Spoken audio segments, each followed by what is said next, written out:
Sir ये सब सवाल है, अभी राहुल गांधी जी ने हिंदू समाज को हिंसक बताया है कि नफरत फैलाते हैं, हिंसा करते हैं। इस पर बड़ा विवाद फैला हुआ है, संत समाज भी नाराज है, बुद्धिजीवी नाराज है। इस बारे में आप चूंकि जिस पद पर हैं उसकी बड़ी गरिमा है, आपकी तरफ से क्या संदेश जाएगा जिन्होंने हिंदू समाज को?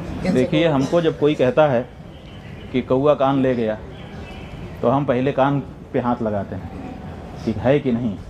अगर नहीं होता है तब हम कौए के पीछे दौड़ते हैं। ये जो बात आप बता रहे हो कि राहुल गांधी ने ये कह दिया कि हिंदू धर्म के विरुद्ध बात कह दी, तो जब ये बात हमको बताई गई तो हमने राहुल गांधी का पूरा प्रवचन, जो भाषण उन्होंने संसद में दिया था, उसको निकाल करके देखा और हमने उसमें पाया कि वो तो ऐसा कह ही नहीं रहे हैं। वो तो कह रहे हैं कि हिंदू धर्म में हिंसा का स्थान ही नहीं है।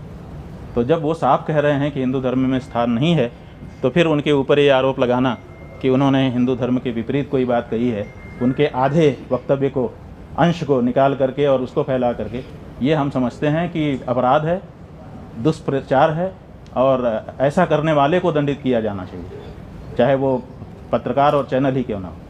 गलत है। उस व्यक्ति ने जो बात कही ही नहीं है उसके लिए उसका विरोध करना और उसके लिए उसको दोषी बनाना सही नहीं है।